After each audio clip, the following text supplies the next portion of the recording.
tentang teologi kitab-kitab Samuel dan Raja-Raja. Teologi kitab-kitab Samuel dan Raja-Raja harus dibaca pada dua tingkatan.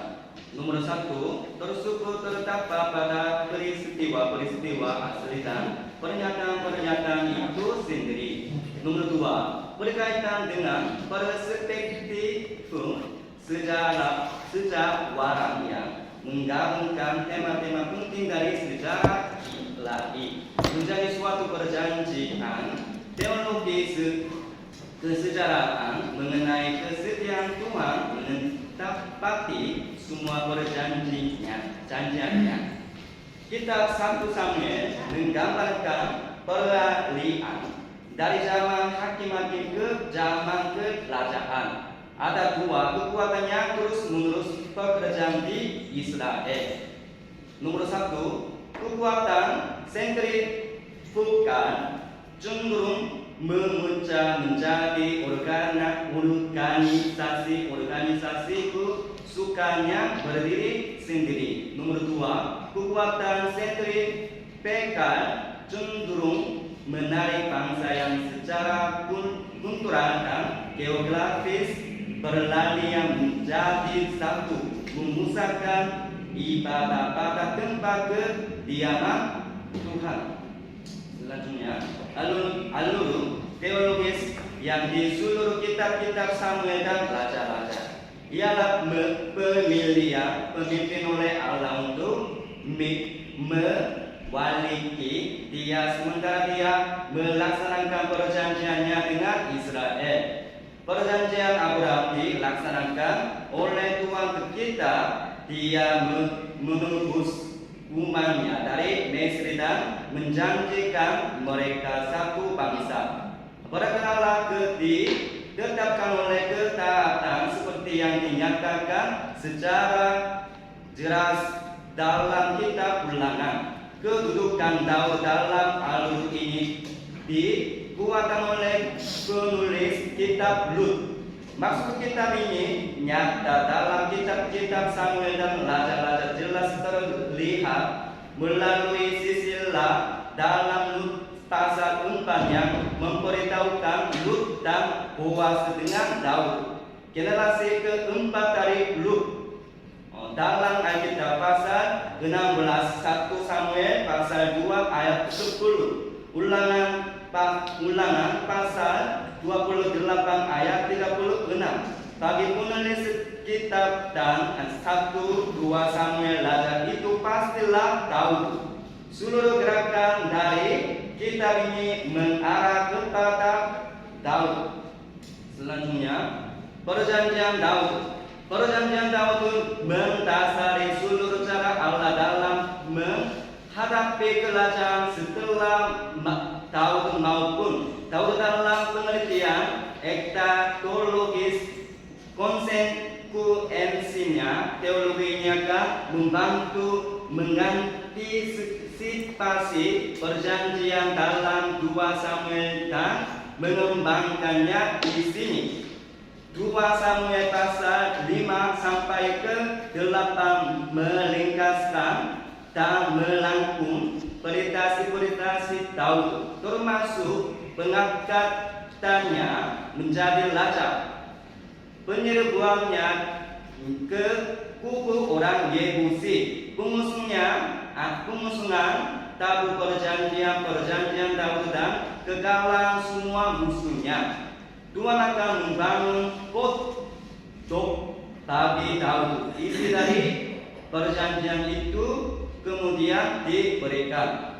Selanjutnya, pemilihan Daud. Pada mulanya Daud adalah orang yang sederhana, seorang gembala berasal dari dusun, orang yang tidak berarti. Allah menekankan kedaulatannya ketika melalui Daud.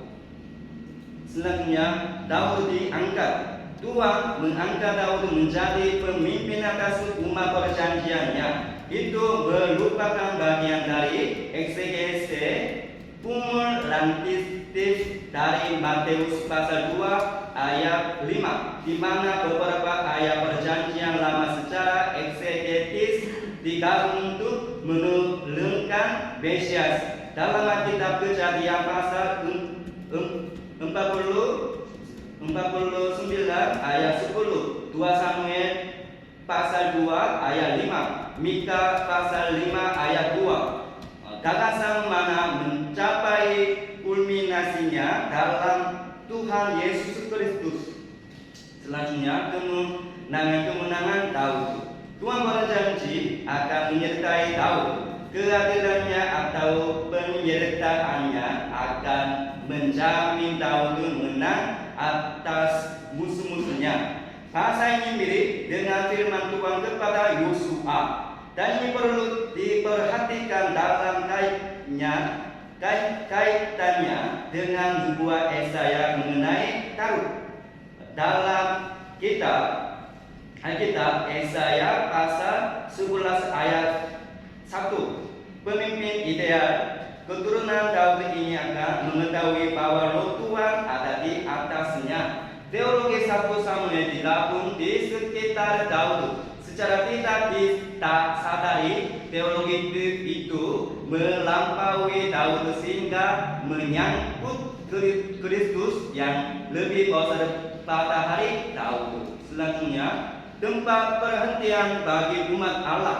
Daud sudah muncul dari 2 Samuel pasal 7, dibuktikan oleh tempat yang dijanjikan bagi umat Allah. Frasa ini diulangan dalam Yesaya pasal 11 ayat 10 yang menjelaskan tentang peristiwa keluaran kedua. Allah juga berjanji untuk menanam umatnya, sebuah frasa yang dikutip lagi dalam perjanjian yang baru. Dalam Alkitab, Yeremia pasal 31 ayat 27 sampai ke 28 yang masih dalam tingkat awal dalam ayat-ayat ini ialah harapan Israel mengenai pemulihan dari kesulitan-kesulitannya dan penutapannya yang mulia pada masa dengan di bawah tangan Tuhan. Selanjutnya, umat Daud. Bagian ini memuat intisari janji bagi Daud. Allah akan membangun pondok atau keluarga Daud. Allah menjanjikan kepada Daud keturunan yang kekal dan tangga yang kekal. Bagian selebihnya dari 2 Samuel kebanyakan menerangkan tentang putra tersebut. Sejak awal diketahui bahwa itu adalah Salomo. Keturunan ini akan membangun bait Allah yang ingin dibangun oleh Daud. Daud tidak pernah berada di luas kasih perjanjian Allah. Pilihan Allah yang berdaulat terhadap keturunan Daud tidak mungkin dibatalkan. Tema ini mendasari argumen dari 1-2 Raja-Raja. Perjanjian Daud adalah kiasan di tengah-tengah kitab-kitab Samuel dan Raja-Raja. Daud sebagai lambang dari raja dan yang ideal muncul secara tersirat dalam pasal 1 sampai 15 dan menonjol dalam pasal 16 sampai 31. Selanjutnya, 3 Pranata menyediakan kepemimpinan bagi Israel di seluruh kitab Samuel maupun Raja-Raja. Yang pertama, ke-6 jabatan imam. Nomor 2, kenabian, jabatan nabi. Nomor 3, kerajaan, jabatan raja. Nomor 1, keimaman dalam kitab 1-2 Samuel. Peranan keimaman Samuel berbeda dengan keturunan Eli. Tujuan kitab 1 Samuel ialah menunjukkan pribadi ideal yang sedang dicari Allah untuk memimpin umatnya. Dalam jabatan imam, Allah menginginkan orang-orang yang takut kepada Dia dan menghargai umatnya. Allah membangkitkan seorang imam yang setia dari keluarga Saleh dari suku Lewi, yaitu Elkanah, dan secara khusus adalah istrinya yang saleh. Tuhan mencari orang yang setia dan saleh, baik laki-laki atau perempuan, untuk dipersiapkan olehnya untuk memimpin umatnya. Selanjutnya, Samuel menyandang 3 jabatan. Dia berumat utama adalah nabi, perantara bagi datangnya firman Allah. Dia menyatakan hukuman atas keluarga Eli, mengurapi Saul dan Daud, menegur Saul karena ketidaktaatnya. Dia seorang imam. Ketika masih muda dia mengenakan baju efod, tanda jabatan keimaman. Dalam 1 Samuel pasal 17, ia meyakinkan bangsa itu untuk membuang Allah mereka. Dia memimpin bangsa itu mengakui dosa. Dia mempersembahkan kurban-kurban dan Tuhan mengalahkan bangsa Filistin. Selanjutnya, peranan imam-imam terkemudian dalam 1-2 Samuel. Jadon melayani sebagai imam bersama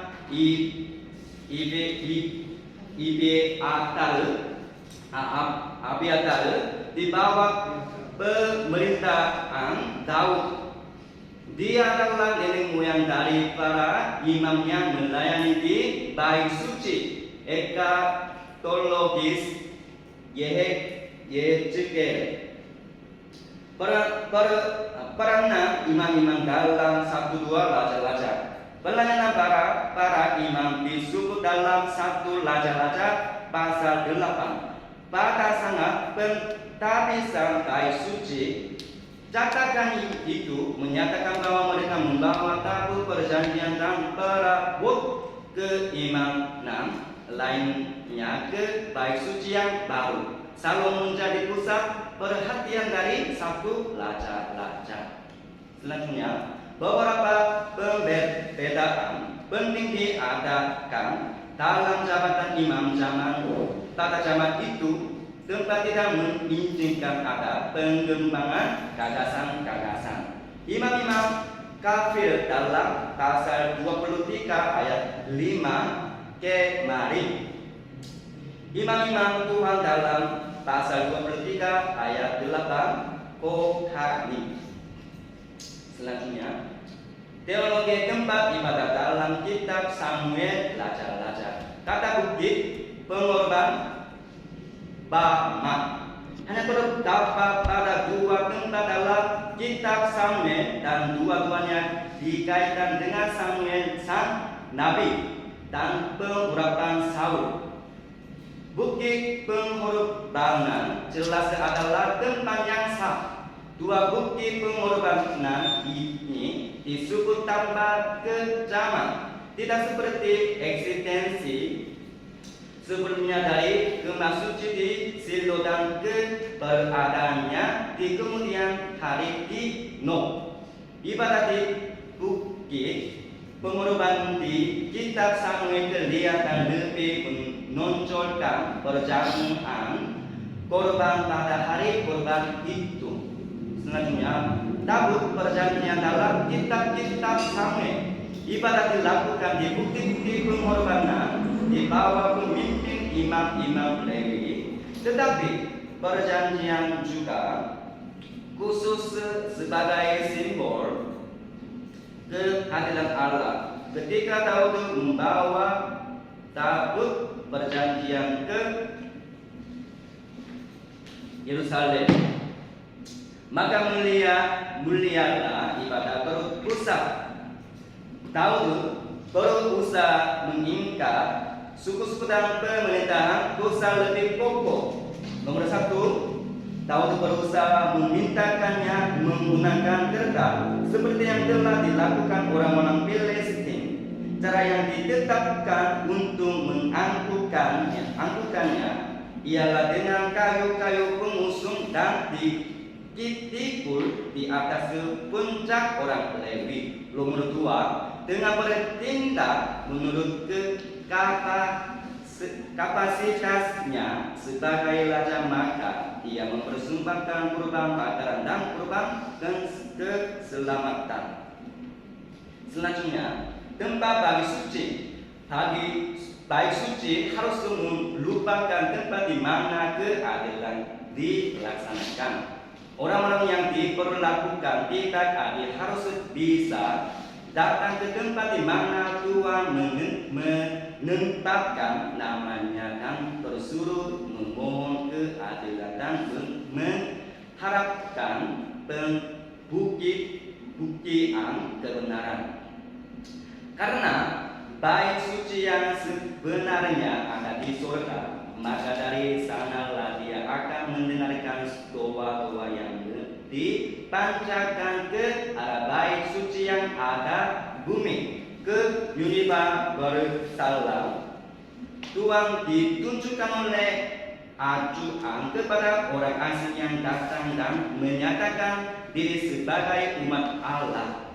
Orang-orang akan mendengar tentang nama besar Tuhan dan mereka datang dari banyak bagian bumi. Ini juga mencerminkan teologi dari Yesaya pasal 2 ayat 2 sampai ke 5. Nomor 2, kenabian. Kata nabi berasal dari bahasa Ibrani nabi. Etimologi atas asal katanya tidak jelas. Ada yang berpendapat bahwa artinya penggelembungkan, yang lebih merupakan cerminan dari gagasan mereka mengenai nabi ketimbang suatu etimologi. Yang lain berpendapat bahwa artinya dipanggil. Pengertian paling nyata dari kata itu ialah juru bicara Allah. Tetapi etimologinya tidak diketahui secara pasti. Bagian yang baik mengenai Nabi Perjanjian Lama adalah Ulangan pasal 18, di mana mereka pasti menghadapi segala macam praktik pemujaan. Selanjutnya, gerakan keimaman dan gerakan orang Lewi merupakan alat untuk membawa bangsa itu beribadah kepada Tuhan, baik dalam mempersembahkan kurban maupun dalam puji-pujian. Gerakan kenabian menuntun dalam memahami pikiran Allah, sering diberikan secara langsung melalui nabi itu, dan dalam memanggil bangsa itu beribadah kepada Tuhan melalui keputusan dan ketaatan. Nabinya, nama-nama nabi Nathan, Abia, Semaya, Azalea, dan Hanani, Yehu, Elia dan Elisa, Yunus bin Abitai, Yesaya bin Amos, Hulda. Selanjutnya 3, kerajaan. Kesimpulan dari kisah Samuel muncul dalam 1 Samuel pasal 7 ayat 15 sampai ke 17. 1 Samuel pasal 8 melalui sebuah pasal baru berdasarkan teologi itu. Allah akan memilih seorang raja, tetapi sedang mencari raja yang memenuhi kriteria pemimpin yang saleh atau yang takut kepada Allah. Tema yang disajikan sang penulis pada bagian yang selebihnya dari 2 Samuel ada 2. Nomor 1, soal pengganti Daud yang akan datang menurut janji-janji perjanjian Daud. Nomor 2, pembuangan bait suci sebagai tempat ibadah yang berpusat. Pedang Tuhan bermata 2. Nomor 1, menghukum Daud. Nomor 2, menyingkirkan singa-singa Salomo. Selanjutnya, pemilihan Salomo. Teladan setelah Daud perlu diperhatikan perspektif teologi raja itu, kitab-kitab 1-2 raja-raja disusun dari sejumlah sumber 560 SN. Ini bagian tentang Salomo. Kacatan di istana mengenai kerajaan utara dan kerajaan selatan. Selanjutnya dalam 1 Raja-Raja pasal 11 Salomo tampil dengan aspek penyangkalan terhadap perjanjian Daud karena kegiatan sinkretik Salomo, maka Tuhan bersabda kepadanya mengoyakkan kerajaan daripadanya. Bagaimanapun oleh karena Daud, maka Salomo tidak kehilangan kerajaan semasa hidupnya. Tetapi pendapit kerajaan itu diluput dari keturunan Daud. Satu suku akan disisihkan atau dipelihara oleh karena Daud. Perjanjian Allah dengan Daud tidak diperluas kepada kerajaan utara. Daud sendiri menjadi ukuran keteladanan yang harus diikuti raja-raja utara. Selanjutnya, raja yang gerakan pembaruan: Asa, Yosafat, Yoas, Uzia, Hizkia, Yosia. Ini kesamaan. 1. Pembaruan berkiras pada bait suci dan ibadah, pemulihan ibadah. 2. Pembaruannya pada Taurat Musa, pemulihan Taurat firman Tuhan. Selanjutnya katakan terakhir dalam kitab itu membicarakan puji dan pengharapan terhadap cara resmi terakhir dari Yehuda, Yoyakim, 25 tahun sesudah kejatuhan itu. Secerca sinar harapan berubah menjadi sorong dan cahaya terang dengan kembalinya ke sekelompok besar yang Yahudi di bawah pemimpin Zerubabel untuk mengenapi janji Tuhan bahwa dia tidak meninggalkan umatnya. Kesimpulan, ini katanya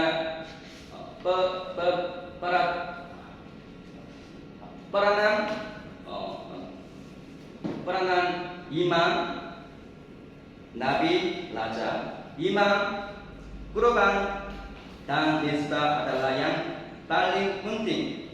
Kurbannya adalah saya harus mati sebagai pengorbanan, tetapi hewan yang saya pilih untuk saya mati.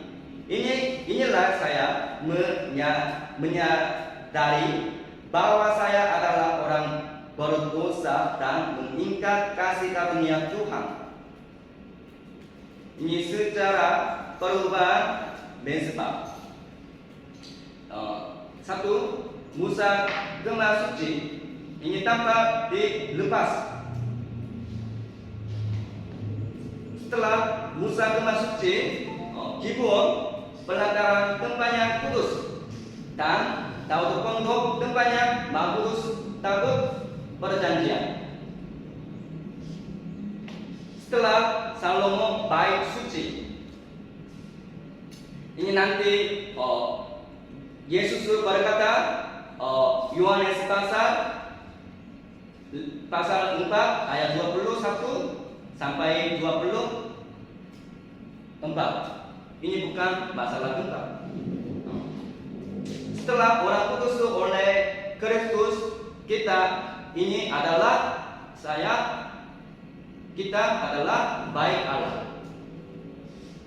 Ini pemulihan untuk Daud, baik suci apa? Jadi siapa yang imam, nabi, dan raja yang sebenarnya? Ini adalah Yesus. Artinya Mesia dalam bahasa Ibrani, Kristus dalam bahasa Yunani. Artinya adalah yang diurapi.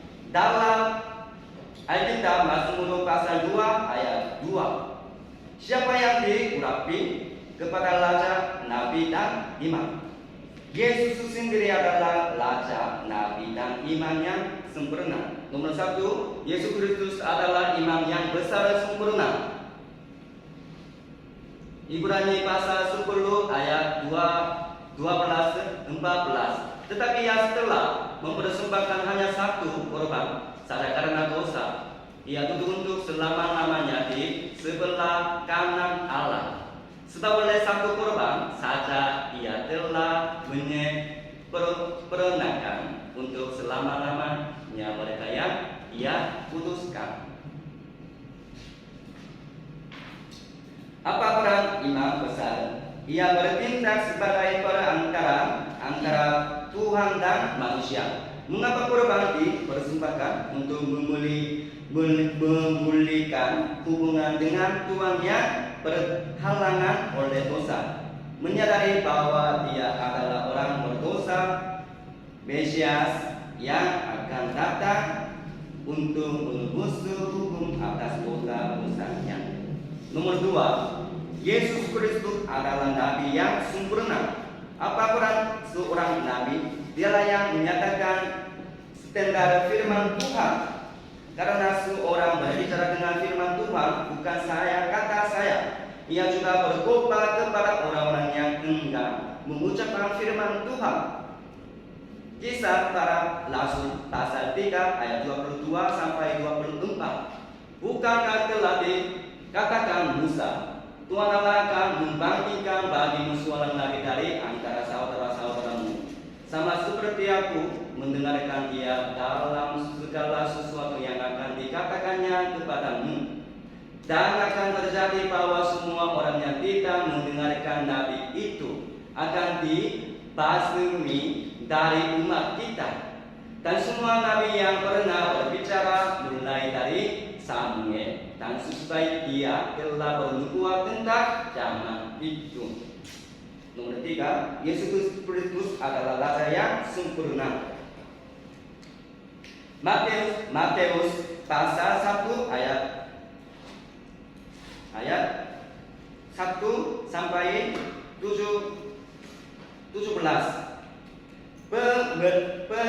Penerima Injil Matius adalah orang Yahudi.